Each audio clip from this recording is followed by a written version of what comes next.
السلام عليكم ورحمة الله وبركاته. حبايبي أهلا وسهلا بكم. النهاردة فيديو جديد ونلتقي فيه بحاجة جديدة. معاكم أختكم أمل أحمد. وهقدم لكم النهاردة إزاي نعيد تدوير كشاكيل ولادنا اللي خلصت مع نهاية الترم.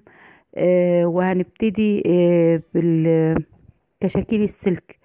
هقدم لكم ان شاء الله في فيديوهات جاية بإذن الله افكار جديدة تاني من اعادة تدوير الكشاكيل والكراسات والكتب اللي هي خلصت عند ولادنا. فهنبتدي السلسلة ان احنا هنعيد تدوير الكشاكيل السلك اللي زي دي. هناخد الجلدات بتاعتها ونبتدي نعيد تدويرها. على فكرة تنفع الفكرة لجميع أنواع الكشاكيل، مش دي بس. بس هي أنا اخترت الكشكول السلك لأن الجلدية بتاعته بتبقى متينة جدا، وكمان طبقة البلاستيك بتاعتها قوية وممكن تتعمل كذا فكرة. على فكرة ممكن تتعمل منها مقالم، تتعمل منها حاجات كتير. بس انا لاحظت ان اليوتيوب كله مقالم، فقلت لا، مش هعمل مقلمة. هنعمل فكرة هتشوفوها هتعجبكم ان شاء الله. عارفين الفوم اللي هو مش بيلمع ولا بيلزق؟ عايزين منه حسب اللون بتاع الكتاب اللي انت هتعمليه. البلاستيك بتاعه ده بيبقى شفاف، فحاجة اللي من وراه هتبان، سواء كتابة سواء لون او ضي او اي حاجة. فالميزة دي هنستخدمها ان احنا نعيد تدوير الجلدة البلاستيك بتاعته.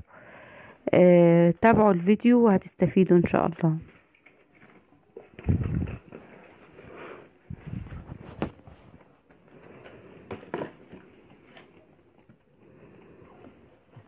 انا حطيت على الجلداية دي لون مختلف والجلداية التانية لون مختلف علشان يبان المنظر اللي هو موجود على الكشكول على حسب اللون اللي وراه.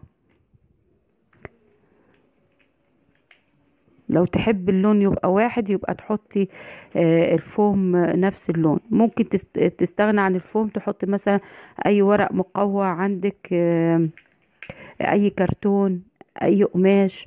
الفكرة واحد، المهم انت هتعملي بيه ايه.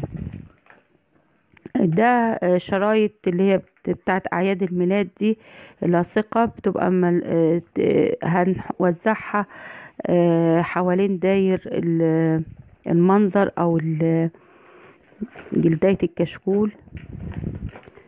ممكن تستغنى عنه وتحطي اي حاجة تعجبك، دانتيل مثلا، استرسات، اي حاجة، قطعة كرتون وتلونيها.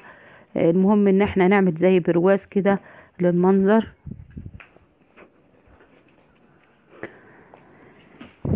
وعلى فكرة انا اخترت خامات سهلة علشان لو يحبوا الاطفال او اصحاب الكشاكيل سواء شباب او اطفال انهم هم يعملوا الفكرة بنفسهم، تبقى حاجات سهلة.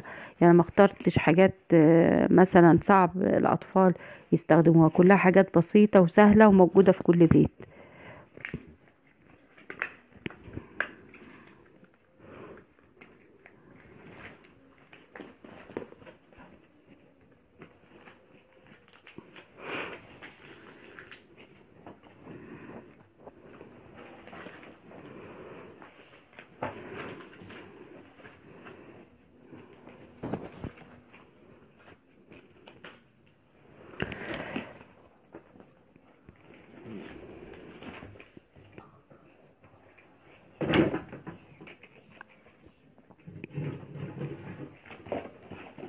شايفين اللون مختلف تماما؟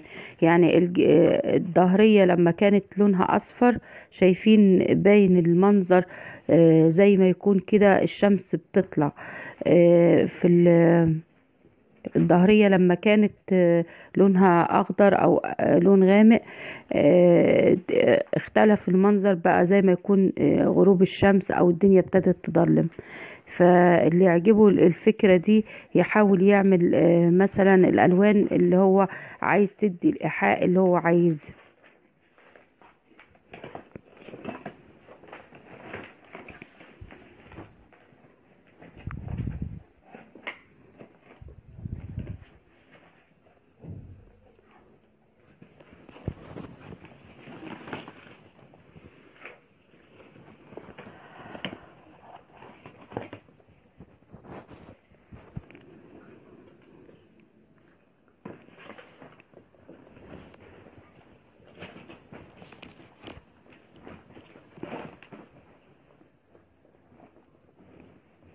ممكن طبعا تستخدمي الفكرة دي انك تعمليها زي سنادة يتكتب عليها للولاد، سواء في البيت او في المدرسة او ايام الامتحانات. وخصوصا لو حطيتي بدل ال- الفوم حطيتي مثلا كرتون، فيبقى قوي جدا، لان البلاستيك ده من النوع القوي وما بيتقطعش بسهولة ابدا. فهتبقى سنادة قوية وما تتقطعش. انا حبيت استخدم اللاصق اللي هو الدبل فيس بان انا اكمل الشغل. وعلى فكرة ده حلو جدا، حاولي تشتريه لو تحبي تعملي اعمال يدوية، لان حلو جدا. يعني ممكن تحط استرسات، تحط دانتيل، تحط اي حاجة، تحط اي حاجة تعجبك على اي سطح، تلزق وتلزقي فوقيها الحاجات اللي انت عايزاها. شايفين بمنتهى السهولة بيتخلع، وترجعي تلزقي مكان ما حشتيه اللي انت عايزاه. شايفين هاي؟ بس انا عشان اول مرة برضو بستخدمه، ف يعني الواحد برضو آه، ب- يعني مش عارفة ازاي بيتحشو بالظبط، بس هوريكم ان هو شايفين بيتحشو بمنتهى السهولة. فبتبقى الطبقة اللاصقة قاعدة، تحطي بقى الحاجة اللي انت عايزاها. شايفين انا حطيت بيه صغير كده. ممكن تحط استراس عريض على حسب عرض طبعا الدبل فيس اللي هتحطيه. هنا انا حاطه الشريط رفيع عن العرض، فاقول لك هتعملي ازاي بيه حاجه تاني بحيث انك تستفيدي بمساحه الدبل فيس التاني. ان انا جبت قطع من ورود الجوبير، وابتديت احطها على الدبل فيس ده نفسه، فاستفدت بيه. ممكن تحطي مثلا دانتيل شكله عريض، اي حاجة. وعلى فكرة نفس الفكرة، انا كنت خرمت خرم بمسدس الشمع، بس حذفت الجزء ده في الفيديو. ممكن بدل ما تخرمي وعملت منه علاقة كده نعلقها بيه، ممكن بدل كده ممكن تعملي اللي هو اللاصق، الشريط اللاصق ده، وتلزقيه على الحيطة بدون اي مشكلة. فهو فكرته حلوة، ممكن تستخدميه في حاجات كتير لو تحبي تعمليها.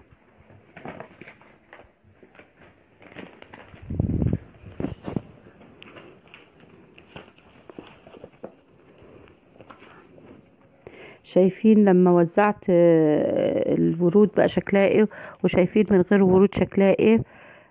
بس انا حبيت ان شكل الورود تلائم اللون اللي هو الخلفية والاضاءة اللي موجودة، وده مش محتاج. فشايفين الشريط وهو فاضي شكله حلو، فتلاقي اكن المنظر مش واحد مع ان هما منظر واحد، بس اختلاف الاضاءة غير لون الصورة كامل. طبعا انت ممكن هتستخدمي دي مثلا سنادة، دي هتستخدميها زي برواز او نتيجة، تستخدميها اي حاجة، تحطيها في اي مكان، في اوضة الولاد، في اي حتة تعجبك. وطبعا عشان تستخدميها السنادة جبت لها اللي هو مشبك بتاع الورق ده، وهوريها لكم وهي متعلقة كمان على الحيطة. شايفين المنظر مختلف تماما. طبعا اللي يحب يعمل بالفكرة دي مقلمة او شنطة بتاعت مدرسة او حاجة، ياخدها الطالب مع المدرسة. شايفين هما متعلقين.